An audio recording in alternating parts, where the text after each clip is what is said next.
Ho, ho, ho! It's the first Monday in December, and it's starting to be the holiday season. So this week I thought I would start off with kind of a holiday pattern. This one's going to be a little bit complex because it's going to have some curves and it's going to have some applique. So I hope you're up for the challenge.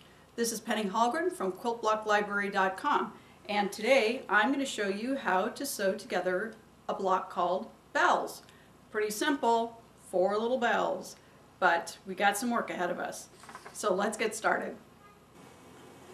Before I get started on my sewing machine, what I'm going to do is make the circles to go on the bells.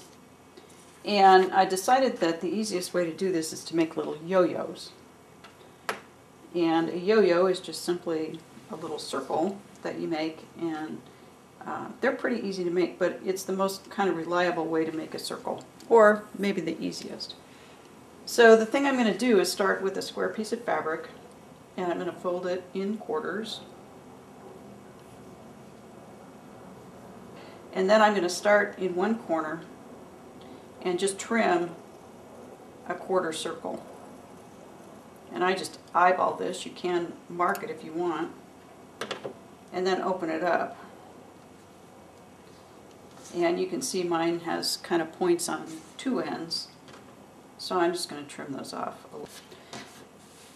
The next thing you do is just take a needle and thread, and you're just going to make some running stitches all the way around the outside of this.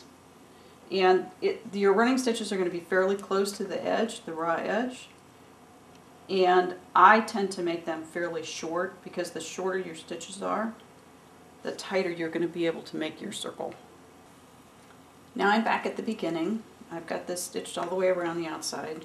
I'm just going to turn this over and then pull my thread. And as I pull it, it's going to gather. And I just stick my finger in the center so that it kind of gets the idea that it's going to gather into a circle. And then you just kind of adjust it depending on how circular it is and how circular you want it. And then what I usually do is take a couple of stitches, get those final gathers in, and close it up.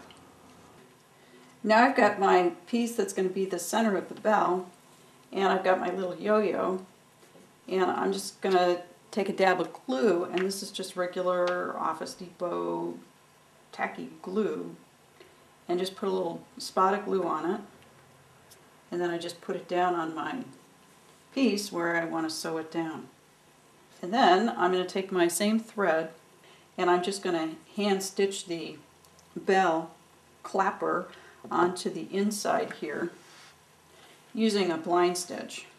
So I just come up from the bottom and pull that through. I've got a knot on my thread, and then I just use my thumb and my fingernail to hold the yellow piece down, and then grab a little few threads from the green and some more from the yellow, and then just work my way around. And when I get back to the beginning, I can just poke my needle through and make a knot on the back side. Now that I have my little yo-yo sewn on, what I'm going to do is make a stem that goes from the circle down to the outside of the bell. So I decided to use embroidery thread, and again I'm just going to come up through the bottom, and I'm going to use a pretty simple back stitch here, and I'm going to take reasonably small stitches. And so I just grab a little piece of fabric ahead of where my stitch is and come back up through. And then the second stitch,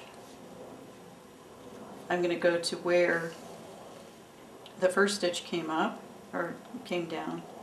And I alternate sides. I don't know if that's the right way to do it, but that's kind of what I do. So every other stitch is going to come out on the other side. This is just gray thread, and it's 4 strands of thread, mostly because it's two strands of thread, double thickness. So I tied all of it together in a knot. So I'll just continue on down to the end. And once I've finished doing this to all four of the inside of the bell pieces, then I'm ready to go to the sewing machine.